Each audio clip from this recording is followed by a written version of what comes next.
yako.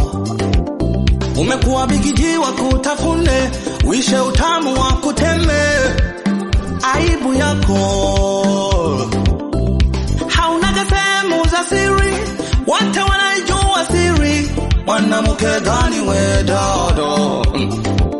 Mchana unakuwa vizuri, hata unaingia ibadani, utazani sio yule wa nighti.